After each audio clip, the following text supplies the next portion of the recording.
Yes, good morning, class 10th students. Yesterday we studied the topic web browser, blogs, types of blog, and advantages and disadvantages of blog. But today topic is web address or URL. The firstly question arises that what is URL? URL stands on Uniform Resource Locator. URL बच्चे क्या होता है? Uniform resource locator होता है। जैसे कि आप कोई भी साइट जब आपको विज़िट करनी होती है या कोई भी पेज विज़िट करना होता है तो उसका एक प्रॉपर यूआरएल होता है। जैसे कि आपने ऊपर सर्च एड्रेस होता है जहाँ पे एड्रेस बार होता है, जो भी आप सर्च करते हो जहाँ पे आपको शो होता है तो वहाँ पे लिखा हुआ आता है। आपने कभी नोटिस भी करा होगा कि HTTP फिर कॉलन फिर डबल स्लैश फिर जो आपने जहाँ पे जाना है जो पेज पे विज़िट करा उसका एड्रेस सारी चीज़ फिर किसके ऊपर बनी हुई है, मतलब जैसे कौन से प्रोग्राम पे बनी हुई है, कौन से टूल पे बनी हुई है। तो ये सारी चीज़ें जो होती हैं उसको हम क्या बोलते हैं? यूआरएल, यानी कि यूनिफॉर्म रिसोर्स लोकेटर। वेबसाइट होती है, उन हर एक वेबसाइट की कोई ना कोई लोकेशन होती है, क्लियर है। और हर एक वेबसाइट का कोई ना कोई यूनिक एड्रेस भी होगा। ऑब्वियस सी बात है, जिस भी आप वेबसाइट पे विजिट करोगे तो उस हर एक वेबसाइट का एक यूनिक एड्रेस होता है। उस यूनिक एड्रेस को वेबसाइट के हम क्या बोलते हैं? यूआरएल। क्लियर हुई इतनी बात? जैसे कि आप यहाँ पे एग्जांपल देखो, ये है आपका टाइप कॉलन डबल स्लैश फिर एड्रेस फिर पाथ। टाइप क्या होता है? जैसे कि एच टी टी पी क्या होता है? आपका एक टाइप होता है।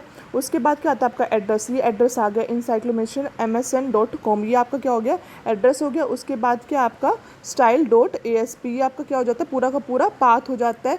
यहाँ से लेकर यहाँ तक ये सारा आपका क्या होता है?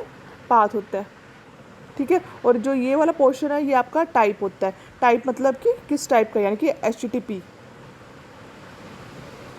तो यूआरएल में क्या आएगा कि फर्स्ट क्या हो गया? Type of the server of protocol, किस टाइप का प्रोटोकॉल यूज़ करें। तो HTTP क्या है? एक तरह का आपका प्रोटोकॉल ही तो है। फिर उसके बाद क्या आता है? The name and address of the on the internet, कि कौन से अपना जो एड्रेस है, कौन सी साइट पे जाना है, कौन सा वो वेबसाइट का वेब पेज का एड्रेस है, वो यहाँ पे आएगा। फिर उसके बाद आता है लोकेशन, ठीक है। ये तीनों पॉइंट्स आप ध्यान रखना। इन्फॉर्मेशन इट प्रोवाइड्स, ये आपके प्रोटोकॉल गिवन है यहाँ पे। फर्स्ट प्रोटोकॉल है FTP। FTP stands on file transfer protocol. जैसे नाम से ही क्लियर करो कि किस टाइप का प्रोटोकॉल है? फाइल को ट्रांसफ़र करने का। तो कैसी फाइल हो सकती है? टेक्स्ट भी हो सकती है और बाइनरी फाइल्स भी हो सकती है। तो एक तरह की इस फाइल को हमने क्या करना? ट्रांसफ़र करना with the help of FTP protocol. Clear हुई बात? नेक्स्ट है आपका गोफर। गोफर क्या होता है? गॉफर का काम भी यही होता है, बट डिफरेंस क्या होता है इसमें कि जो एफटीपी होता है वो आपका फैमिली ट्री, मतलब ट्री की फॉर्म में होता है। ट्री क्या होता है? जैसे कि टॉप लेवल पे होएगा, फिर आगे उसके नोट्स होंगे, मतलब जैसे कि एक तरह से आप फैमिली ट्री लो। जैसे कि आपके पहले सीनियर आते हैं, तो उसके बाद आपके पेरेंट्स आ जाएंगे, फिर आप आ जाओगे। तो ये क्या होता है? एक तरह से फैमिली ट्री होता है।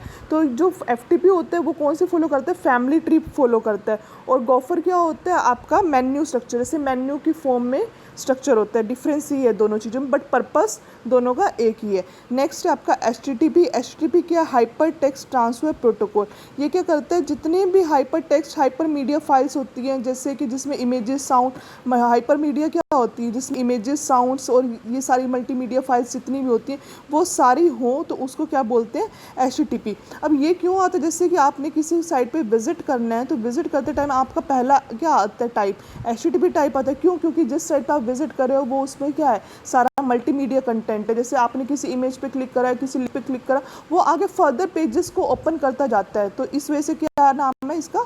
HTTP। नेक्स्ट है आपका मेल। मेल अगर आपने ट्रांसफर करनी तो पोस्ट ऑफिस प्रोटोकॉल एक ये होता है, और simple mail transfer protocol. Mail के लिए हमारे पास दो प्रोटोकॉल है। कौन कौन से? POP, that is post office protocol, and second one is simple mail transfer protocol. ये क्या होते हैं? मेल यानी कि मैसेज को सेंड करने के लिए हम इन दोनों प्रोटोकॉल को यूज़ करते हैं।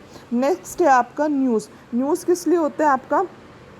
न्यूज़ में आता है network news transfer protocol. News के लिए कौन सा है आपका नेटवर्क न्यूज़ ट्रांसफ़र प्रोटोकॉल। ये एक तरह का न्यूज़ ग्रुप के लिए होता है, मतलब जो भी आपने न्यूज़ पोस्ट करी है, मैंने आपको एग्जांपल भी दिया था ब्लॉग से टाइप्स के अंदर कि क्या था उसके न्यूज़ एंड व्यूज़ वाला। तो उसमें जैसे न्यूज़ के रिगार्डिंग कोई भी आपको सेंड करनी है तो आप कौन सा प्रोटोकॉल यूज़ कर सकते हो, नेटवर्क न्यूज़ ट्रांसफ़र प्रोटोकॉल। और बट इसमें क्या होता है, इसमें कैसा होता है, हायरार्किकल स्ट्रक्चर होता है। ये बात ध्यान रखना। एफटीपी के अंदर आपका कौन सा होता है, फैमिली ट्री होता है। गॉफर के अंदर क्या होता है, मेन्यू स्ट्रक्चर होता है। और लास्ट में आपका न्यूज़ में कौन सा होता है, हायरार्की स्ट्रक्चर। ये सारी बातें माइंड करना। क्या होते हैं, जैसे कि ये देखो डोमेन नेम क्या होता है, जैसे कि आपने कोई भी साइट को विजिट करना है, अब लास्ट में जैसे www.google.com जो कॉम है वो क्या है, आपका डोमेन है, मतलब कौन से डोमेन पे बना हुआ है। जैसे .in इंडिया के लिए, तो ये सारे आपके एग्जांपल दे रखे हैं। कॉम किस पे स्टैंड होता है, कमर्शियल पे। EDU किस पे होता है, एजुकेशन के लिए। GOV गवर्नमेंट पे। ये सारे आपके डोमेन्स हैं जो हम यूज़ करते हैं कोई भी साइट विजिट करने के लिए। लास्ट में डोमेन दिया होता है, वो इस चीज़ के लिए दे रखा होता है कि किस टाइप का आपको डोमेन यूज़ करना है।